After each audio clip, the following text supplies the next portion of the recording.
ఈరోజు శ్రమ పడటమే నీకు తెలుసు, అనుభవిస్తున్న బాధను బట్టి కృంగిపోవటం, కుమిలిపోవటం, ఏడవటం, దుఃఖపడటం, ఎందుకు నాకే ఈ పరిస్థితిని మొత్తుకోవటం నీకు అర్థమవుతుంది, అంతవరకు తెలుసు నీకు. కానీ రేపు ఆయన ఇవ్వబోయే మహిమను నువ్వు అనుభవించినాడు, ఆనాడు నీకు అర్థమైంది, అబ్బా ఇది గుర్తించలేదు దేవా, నేను అనుకోలేదు దేవా,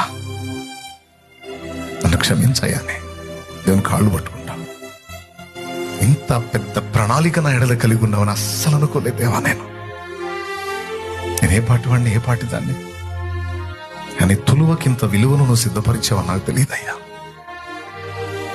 అని ఆనాడు నీకు అర్థమైన నాడు, నువ్వు అది చూసిన నాడు, అప్పుడు ఇక దేవుని మీద సనగటం, కొనగటం, ప్రశ్నించటం, దుఃఖపడటం, ఎవడో చెప్తే ఏదో ఫీల్ అవ్వటం ఉండదు.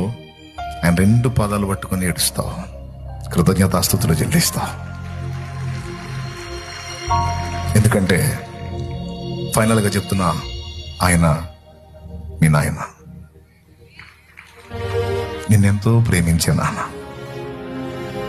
భూ సంబంధమైన నాన్న నిన్ను వదిలిపోయినా, పట్టించుకోకపోయినా, అర్థం చేసుకోపోయినా, ఆదరించకపోయినా, నీ తల్లి గర్భంలో నిన్ను పుట్టించింది మొదలుకొని ఈనాటి వరకు నీడలా నిన్ను వెంటాడుతూ నిరంతరం కాచుకుంటూ నీ మహిమను కోరి, నీ మంచిని కోరి, నీ క్షేమాన్ని కోరి, నీ భవిష్యత్తును దృష్టిలో పెట్టుకొని, మనసు గాయమవుతున్న తప్పనిసరి పరిస్థితుల్లో బిడ్డ తప్పదు, కొంచెం నలుగుడు అనుభవించాలి నువ్వు. ఎందుకంటే దీని ఫలితంగా నువ్వు గొప్ప అనుభవాన్ని పొంది ఉన్నత స్థితిలో ఉండబోతున్నావు.